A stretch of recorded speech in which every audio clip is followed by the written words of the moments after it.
સમગ્ર રાજ્યની અંદર આજથી 3 દિવસ 550 કાર્યક્રમ થઈ રહ્યો છે.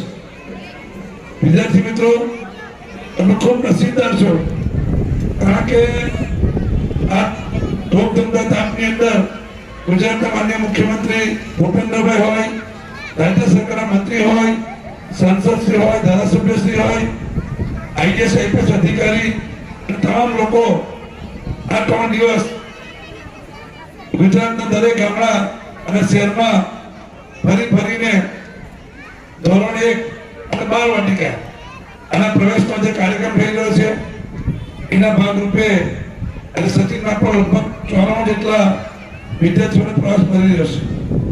મિત્રો, અમારા સમયની વાત કરીએ તો પહેલા હું કઈ દેવભાઈ આ તો આપણા જે હાલના પ્રધાનમંત્રી અને જે તે વખતે રાજ્યના મુખ્યમંત્રી નરેન્દ્રભાઈ મોદી સાહેબ, જેમણે મુખ્યમંત્રી તરીકે ચાર્જ સંભાળ્યા પછી ગુજરાતની અંદર જે આપણા બાળકોનો ભણતરનો ડ્રોપ રેશિયો જે હતો એને ધ્યાનમાં રાખીને એમણે આ ઝુંબેશ ચાલુ કરેલી.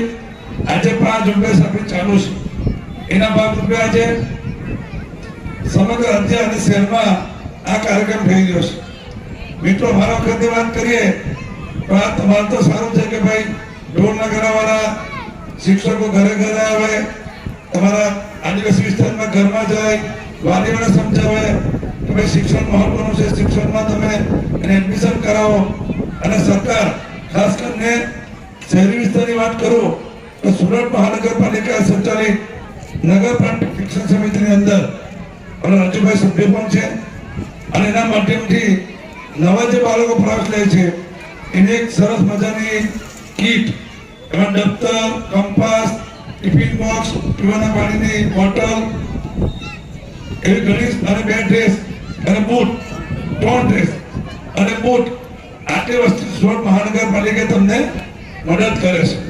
એની સાથે સાથે જે બીજા બાળકો છે એને 2 કપ્તાની કામગીરી કરશે. 1.5 લાખ બાળકોને 1,80,000. એટલે સુરત મહાનગરપાલિકા દ્વારા સંચાલિત જે શિક્ષણ સમિતિ છે એ બાળકોને પ્રોત્સાહન આપવાનું કામ કરે છે. ખૂબ આનંદની વાત છે. અને શિક્ષણ, તમને ખબર છે કે શિક્ષણ વિના કંઈ નથી. એટલે હાલની જે સરકાર છે, કેન્દ્ર સરકાર હોય, રાજ્ય સરકાર હોય, એ શિક્ષણ પ્રત્યે ખૂબ ભાર મૂકે છે. પણ આની સાથે સાથે વાલીની પણ જવાબદારી છે.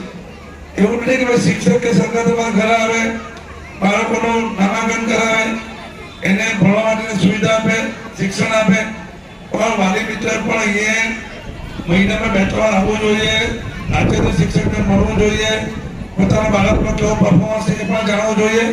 અને એને મતલબમાં અહીંયા આવીને જે અમારે સ્કૂલના મિત્રો છે, સ્ટાફ મિત્રો, એની જોડે સંકલન કરીને શું પ્લસ માઇનસ છે એ અંગે પણ વિચારણા કરીને બાળકોને એમાં સહકાર આપવો જોઈએ.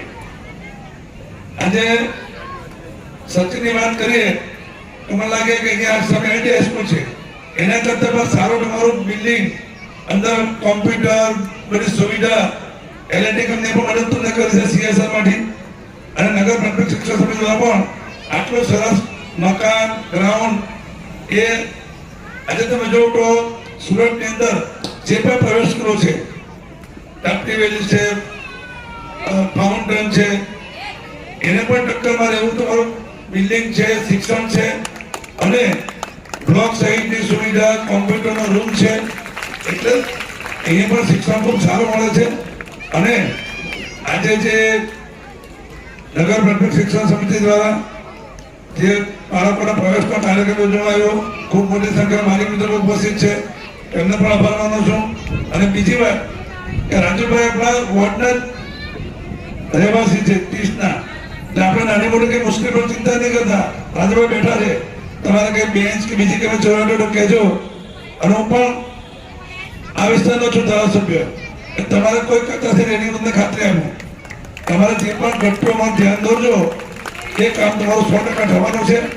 અને તમને બીજું યાદ કરાવ કે જ્યારે નગરપાલિકા હટી કે અમારા અમનભાઈ કાસિયા, ઉમેશભાઈ, ગિરીશભાઈ, આખી જે ટીમ હતી, અને જ્યારે આપણી હૈદરની શાળા એ રેલવે ટીચર ટ્રેક બનવાના કારણે જમીન સંપાદન થઈ ગઈ, રેલવે ટ્રેક નખાઈ ગયો, પછી સ્થિતિ એવી બની કે ભાઈ હવે આપણે બાળકોના શિક્ષણ માટે શું કરવું, તો આપણે રાજ્ય સરકારમાંથી સિંચાઈ વિભાગમાંથી આ જગ્યા મેળવી અને સિંચાઈ વિભાગે જગ્યા પણ આપી. બાકી સિંચાઈ વિભાગ જગ્યા આપવું બહુ અઘરી વાત છે અને એના પૈસા પણ જિલ્લા પંચાયત પાસે ભરાય 54 લાખ રૂપિયા.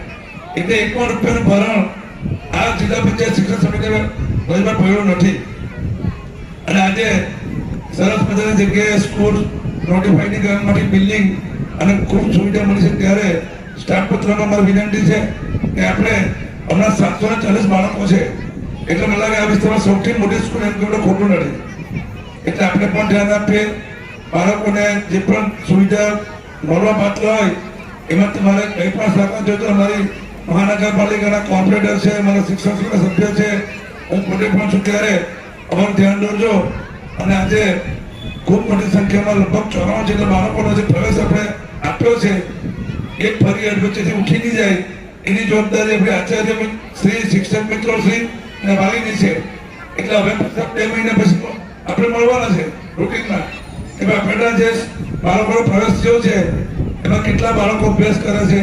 એટલે મારી વિધાનસભાની સ્કૂલ છે એમાં તો રજભાઈ ફરવાનો જ છું કે આપણે જેટલા બાળકોને પ્રવેશ આપ્યો છે એમ તમારે ઓગસ્ટ મહિના સુધી પ્રવેશ આપી શકાય 31 ઓગસ્ટ નિયમ મુજબ. એટલે હવે હજુ સંખ્યા વધવી જોઈએ, આમાંથી ઘટવી નહીં જોઈએ ભાઈ. અને જો ઘટશે તો જવાબદારી શિક્ષક અને આચાર્ય છે, બહુ સ્પષ્ટ તમને કહી દઉં. આ રાજ્યમાં બેઠા છે એટલે આપણે બધાએ સાથે મળીને જેટલી બી સંખ્યા વધે એ વધારીને શિક્ષણનું સ્તર સુધારીને આપણે જે આજનો કાર્યક્રમ છે, જે રાજ્ય સરકારની લાગણી છે કે ભાઈ બાળકો ભણવા જોઈએ, એના માટે આપણે સૌ પ્રયત્ન કરીએ.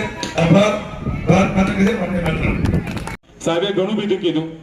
ખરેખર આ શાળા જે બનાવવામાં સંદીપભાઈ દેસાઈનો ખૂબ મોટો ફાળો છે. કારણ કે 10 કરોડ રૂપિયા જ્યારે એની કિંમત નક્કી કરવામાં આવી હતી અને સાહેબે ગાંધીનગર જઈને રજૂઆત કરી અને સાહેબ 9,45,000 રૂપિયા સમથિંગ કિંમત કરાવીને આપણે આ જમીન મેળવી અને ત્યાર પછી નોટિફાઈડમાંથી આપણે ખૂબ મોટી શાળા બનાવી. એટલે આપણા માનનીય ધારાસભ્ય જે છે, લોકલાડીલા ધારાસભ્ય કહેવાય આમ તો, એમનો ખૂબ ખૂબ આભાર. અને આ પ્રસંગે આવ્યા રાજેન્દ્રભાઈ પટેલ શ્રી, આપણા દંડક શ્રી અને નગર પ્રાથમિકના સભ્યશ્રી છે. એમની એક જાણીતી શાળા છે. સાહેબ પહેલું કેમ કે પ્રથમ ગ્રાહક છે. પહેલો કે જ્યારે મુલાકાતે આવ્યા હતા અને એમને આ શાળા ગમી ગઈ હતી. એટલે મોટા ભાઈ કાર્યક્રમ જો રાખવાનો હોય તો રાજેન્દ્ર પટેલ જે છે એ આપણી શાળાનું નામ લે છે કે ભાઈ હૈદરગંજમાં જ રાખવો એમ. એટલે રાજેન્દ્રભાઈ પટેલ સાહેબ શ્રી, ચિરાગભાઈ લાઇટ એન્ડ ફાયર કમિટીના સભ્યશ્રી, કોર્પોરેટર શ્રી હસમુખભાઈ, રીનાબેન, દીપકભાઈ, દીપિકાબેન, ભીખુભાઈ, ગિરિરાજભાઈ અમારા, અસ્મિતાબેન છે, તેમજ મંચસ્થ મહાનુભાવો ગિરીશભાઈ, શૈલેષભાઈ, પ્રકાશભાઈ, તેમજ વાલી મિત્રો, ગ્રામજનો અને વિદ્યાર્થી મિત્રો અને મારા શિક્ષક મિત્રો આ પ્રસંગે આપ પોતાનો કિંમતી સમય કાઢીને હાજર રહ્યા એ બદલ આપનો હું ખૂબ ખૂબ આભારી છું. અને ફરીથી આપ આવો સહકાર આપતા રહો તે બદલ આપનો ખૂબ ખૂબ આભાર.